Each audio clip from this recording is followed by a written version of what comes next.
You ever do something kind, thoughtful, generous, and then quietly get annoyed when it wasn't acknowledged probably? Yeah, same. And you weren't doing it for validation, right? But also you kind of expected a thank you, a return favor, or at the very least, a response that matched the emotional labor that you just put in. And when that doesn't come, welcome to the emotional receipts economy, where we track, audit, and, let's be honest, mentally invoice people for how they show up. Or do.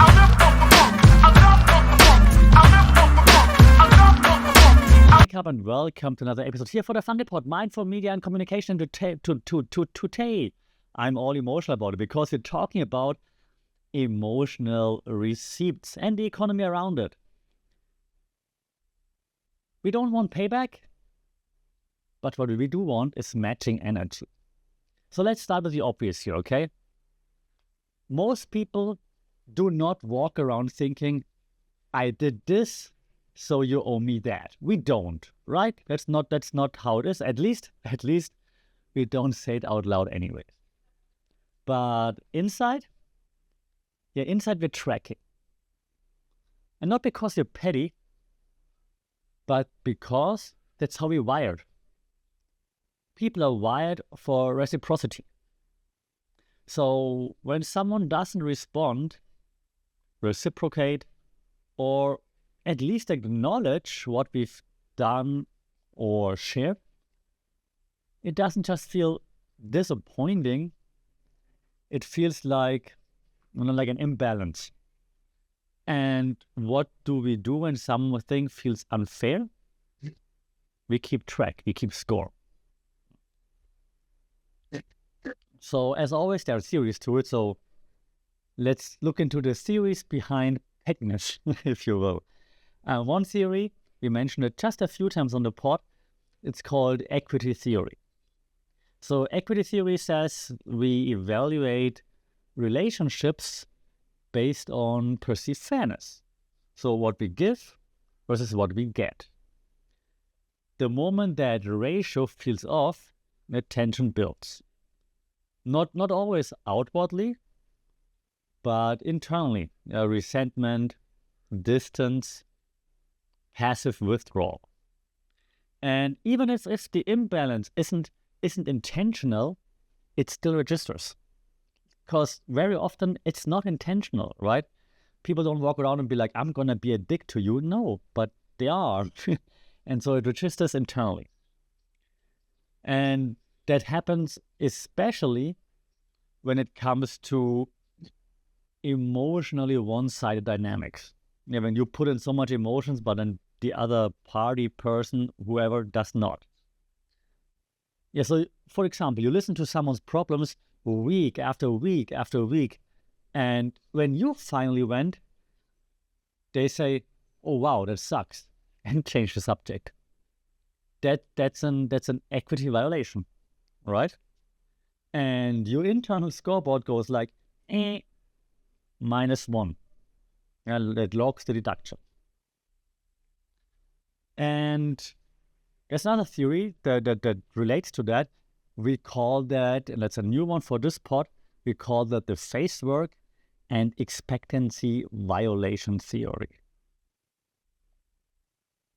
Yeah? So part of that is the face theory, okay? So when we do something generous or something vulnerable or emotionally risky, we are also doing a little bit of what we then call in communication face work.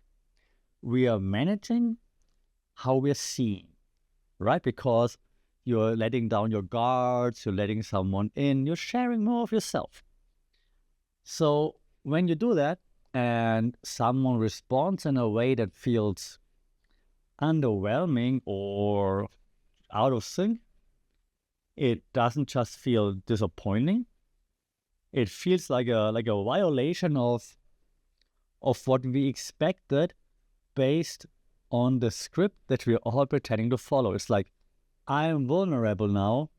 I expect you to appreciate it and maybe even be vulnerable back. Or at least understand that I'm vulnerable right now, that it's not easy for me, so I expect you to react appropriately. And if you don't, you're violating that script. Let's say you open up and then they replied with like a fire emoji. And you showed up and they ghosted. Right? The mismatch, it's not just emotional, it's also performative. And we notice that. People notice that. And we always say, yeah, performative, being performative doesn't really matter. Yeah, it shouldn't matter as much, but it does to some extent when the emotions are matched and then the performance also is matched, right? It's like a double mismatch, so to speak. And it's not like we are having a journal where we're noting down, okay, 1 + 1 - 1 and so on. No. But in modern scorekeeping, in this case, looks more like this, right? In your mind, you're like, okay, they didn't even like my post after I shouted them out last week, for example, or I supported them through everything and now they're MIA, or I dropped everything to help them and no check-in, no thank you, nothing coming back. We only talk when I message first. What's up with that? Or they viewed my story, saw me basically crying for help, but I did not respond. And if you just say it like this, right? It sounds petty. Right? It sounds petty when you say it out loud. But if you're now honest with yourself, and I'm honest with myself right now as well, we don't say it out loud. We say it in here. Yeah, we say it quietly to ourselves. It's the internal voice who says it. We don't say it loud, but internally, you're like, yeah, you didn't do it. Again, right? Yeah, so we feel it quietly, and we continue to give if we can, but while doing so, grow quietly resentful, and that's the dangerous part. And that doesn't mean that we're dramatic. Sometimes we are, but all of that is very, very human. So it's not like you're being extra drama, you're being a normal human. So now the question is, are we all just now emotionally transactional, or what's happening? And well, kind of. But that's nothing new, right? So don't be like, oh, damn, stupid internet or anything. No. Because it's not in a way that TikTok, IG, or whatever might want to frame it. Let me explain. The thing is, if you keep emotional receipts, right, it's not always toxic. Sometimes, and now that might sound a bit weird, but I mean, I'm a robot German, so I can say it. Sometimes it's necessary data. That you're not required to keep giving when you never feel seen. And you're allowed to notice patterns. That's fine. That's logical, even.